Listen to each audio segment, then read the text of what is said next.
we just met for West Chestnut Street situation, and we're making some progress. I don't know if you could say much.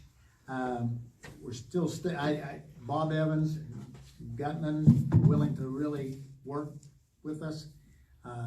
But the Rite Aid, and that's not Rite Aid, it's Mariners, their own, the lawyer, was very difficult to deal with, but that's where we're at right now. They want to get it resolved, and it's a situation where we're gonna have to make a decision as a board whether to take over that line. They're gonna pay for it. That's basically what it was gonna be, except for Rite Aid. They want allocation. I don't think you want to add anything more there. I want to make sure that the observers here, they understand, we're not talking about taking over the entire line. No. We're talking the 90 feet of line that is going to be replaced.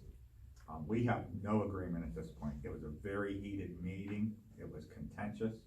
The Board of Supervisors also is not in agreement. We've made no decisions.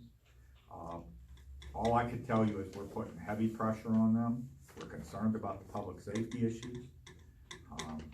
So I don't know, there's more to be said. We basically demanded another meeting next Tuesday yeah. at 3:30, which will be closed to the public because it's legal, to continue to try to work it through, because the Board of Supervisors wants an agreement. But we're not sure we're gonna get there. Is that fair to say? That's very fair. It's a tough situation. Pretty hard to deal with. Difficult. Ron's leaving the board at the end of December.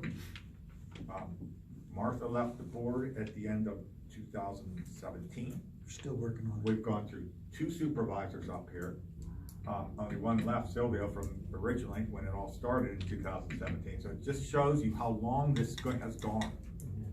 And we're trying, we're doing everything we can do, and probably doing more than we can do, should do. And it's just one hang-up. That's the hang-up, the Rite Aid property. And most of it's on the Rite Aid property. So I think it's important to note that at no time has this ever been a public stormwater line. it's not. No one has proven it. No one is even saying that. Yeah. This is a private line where the township has tried to intervene as a mediator.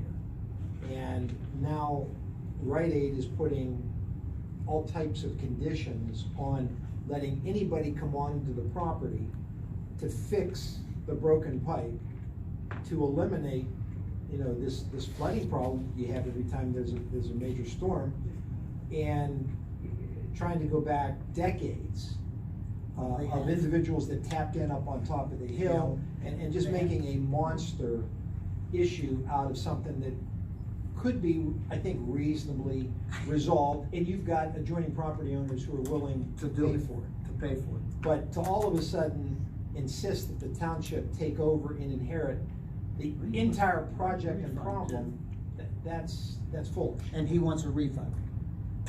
A refund of what? Well, this is what we're saying. We get this resolved. He wants a refund. Well, what does he pay is what I'm saying. Well, that's what He wants to pay up, they're all gonna agree to fix it, but then He wants his back. because He his water built- does he not doesn't go. build his. His water does not go into that line, but it's on his property. He said he's gonna file suit against us.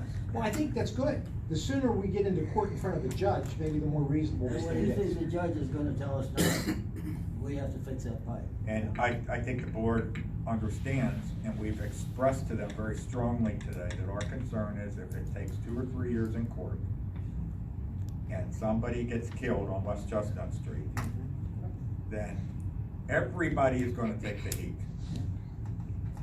And I want everybody in this room to remember that, because if it gets that far, I've said this repeatedly now, we can't go on like this. So that's why the board is trying its best. It's damn this. We're doing the best we can to get this resolved, and probably going further than we should.